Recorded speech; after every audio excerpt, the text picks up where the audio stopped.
विधानसभेमध्ये जाऊयात। उपमुख्यमंत्री अजित पवार बोलतायत। आया बहिणींचा सन्मान त्याच्यातनं मिळेल।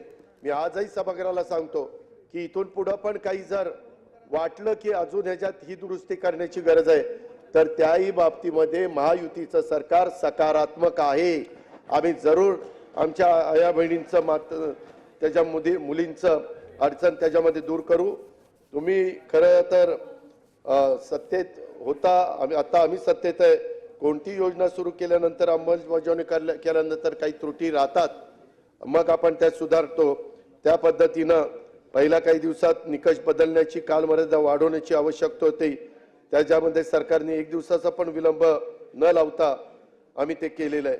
मी विश्वासाने सांगतो की शेवटच्या पायरीवरील महिला, परित्यक्त्या, विधवा, घटस्फोटित निराधार, घरेलू कामगार महिला आणि आदिवासी, डोंगराळ, दुर्गम भागातील हाताला काम नसलेल्या महिलांना मुख्यमंत्री माझी लाडकी बहीण ही योजना एक आधार निर्माण करेल आणि यासाठी सरकारला आशीर्वाद देतील।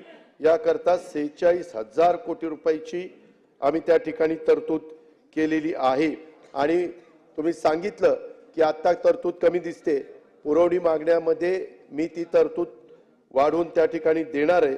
अशा पद्धतीनं पण खात्री मी सभागृहाला या बाबतीमध्ये देऊ इच्छितो। अध्यक्ष महोदय, मला एका गोष्टीचं पिंक रिक्षा पण आम्ही 10,000 ई पिंक रिक्षा खरेदीसाठी नवीन योजना जाहीर केली। त्याच्यामध्ये 17 शहरं घेतलेली आहेत।